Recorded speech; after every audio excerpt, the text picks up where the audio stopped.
Okay, so today we're going to talk about one-step equations. This, again, should be review. We did it last year, but we want to make sure that you understand it before we start to give you more complicated equations in integrated algebra. The lesson objective is that by the end of this lesson, I can solve one-step equations with all four operations. Some equation vocabulary. Balance and opposite. They mean different things in different places, but here's what they mean when we're talking about equations. Balance means that whatever you do to one side, you do to the other. Okay? Just like in fractions, when you're making an equivalent fraction, if you do something to the numerator, you also have to do it to the denominator. So balance means do the same, sorry, that's not a very good do the same operation to both sides. Because remember, it's an equation, so they have to be equal on both sides. Opposite. For equations, opposite means do the opposite operation in order to solve the equation. So, opposite means the opposite operation. Adding and subtracting are opposites, and multiplying and dividing are opposites. Okay, so if you're adding in an equation, you need to subtract to solve it. If you're multiplying, you need to divide, and vice versa. Okay. One more word, variable. Variable is a letter that stands for a number.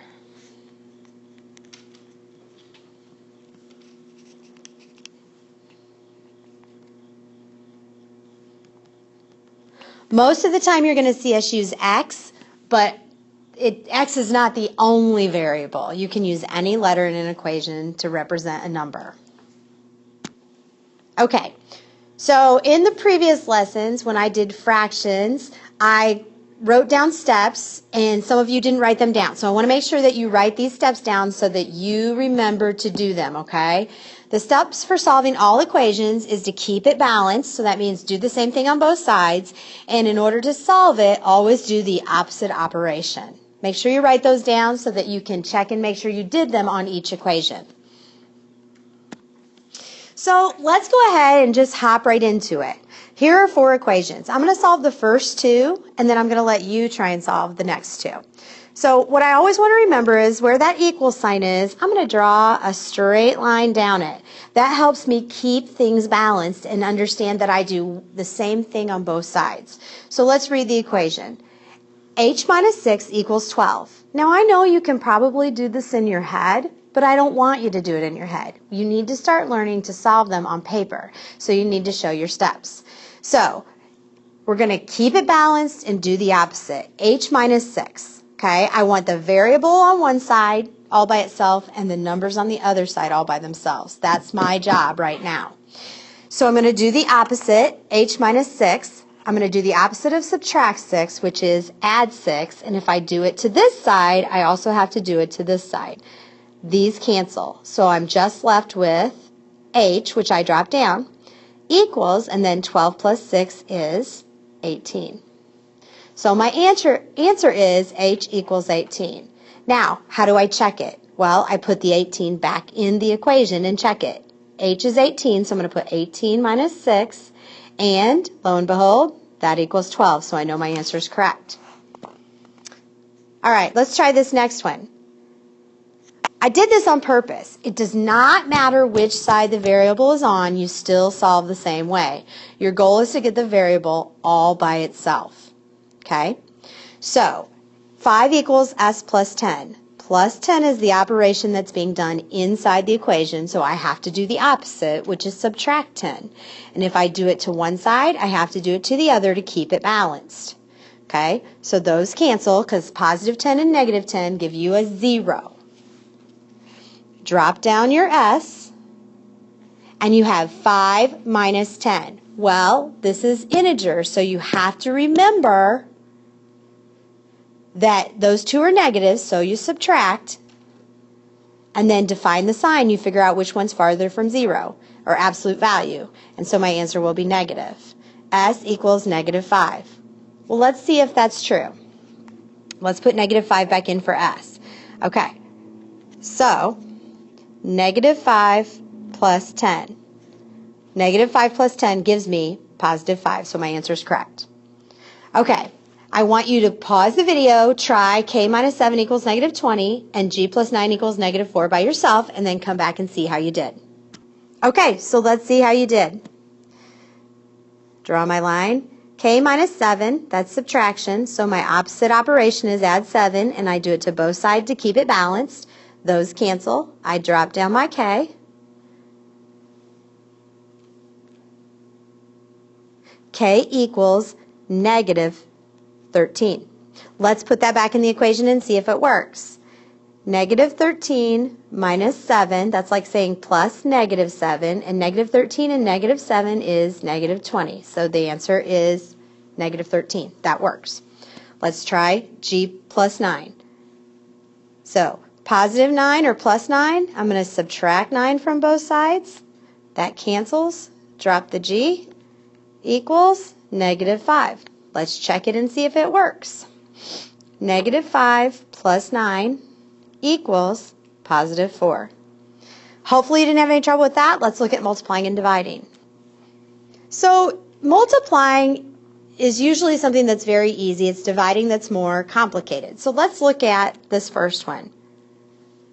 7t equals 126. Okay, so let's try it. 7t, when I have a number and a letter right next to each other, that means multiply.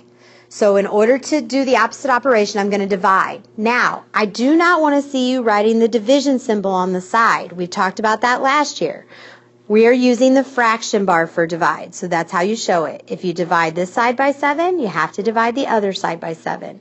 The 7s cancel and make a 1, so that's t equals 18. Okay, so now we need to check it. 7 times 18, and lo and behold, that equals 126, so we know our answer is correct. Okay, let's go down here to this one. K divided by 7, the opposite of divide by 7 is multiply by 7. Now remember, this is a fraction, so when I'm multiplying, I'm going to multiply on this side by 7 over 1, or its reciprocal, because that gives me 1. Okay? And then on this side, I'm going to multiply by 7 also. So these cancel. And now I have K equals negative 112. Please don't forget your integer rules. That's why we did it first. So now I'm going to put it back in the equation and see if it works. Negative 112 divided by 7 is negative 16. So my answer is correct. Okay, pause the video, try the next two all by yourself, and see how you do. All right, so let's see how you did. Put your line down. Please don't forget that I need to see all of this work. These are easy, but it will get more complicated later on, so you need to show your work. Negative 5g means multiply, and the opposite of that is divide. Now, don't forget that this is not just a plain old 5. It's a negative 5, and it's not minus 5. It's negative 5. So divide both sides by negative 5. These cancel and give me 1. So g equals positive 21. And I know that because a negative divided by a negative is a positive. So now I'm going to substitute it back in. Negative 5 times positive 21 gives me negative 105. Let's look at this one. This one is v divided by negative 6. I know that since it's dividing, I need to multiply, and again, by the negatives so that I cancel those negatives out. And I multiply this by negative 6. These cancel. V equals negative 210. I substitute that in. Negative 210 divided by negative 6 gives me positive 35. This should be pretty simple for you. We've done it before. I just wanted to remind you about the work that I expect to see. Make sure if you have any questions about solving equations, you write it down and we can talk about it tomorrow.